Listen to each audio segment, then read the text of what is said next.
Welcome back to A Minute with Alan. This episode is Mailing It In. You know, most of us, I think, who read tend to continue to read authors that we like, no matter who that author is. In fact, when I was in undergraduate school, a professor of a creating writing course I took gave us great advice. He said, pick an author and read that author's entire oeuvre, the entire work of the author. And I picked John Updike, who lived not far from here in Massachusetts. And I'm so glad I did. He was alive at the time, of course. He was writing well. And I've since read all of his books, including after his death. I picked up some that I hadn't read before. And I didn't love them all, but I liked most of them. And I thought he was a fantastic writer.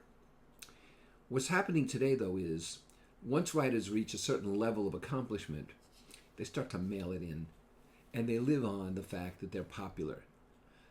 And I'll have some examples for you right here. And I wrote them down to make sure I was accurate. I think Patterson is like this.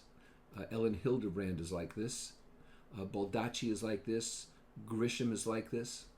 And these are authors, all of whom I've read. I've read 10, 12, 15 of their books in some cases.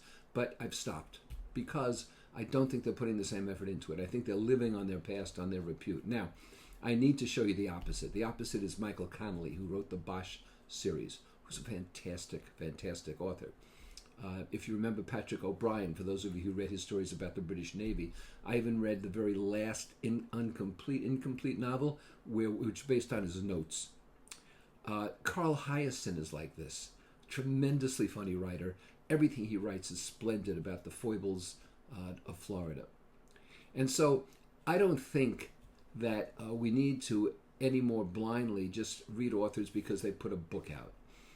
I read all of Michael Crichton's stuff, but when Michael Crichton wrote, they took notes he had left, and the Crichton family bonded it with James Patterson, and this new book, Eruption, which is pretty terrible. It's pretty cartoonish. And so I want originality, I want energy, I want innovation, I want ideas. I don't want you to mail it in. You don't need the post office for this.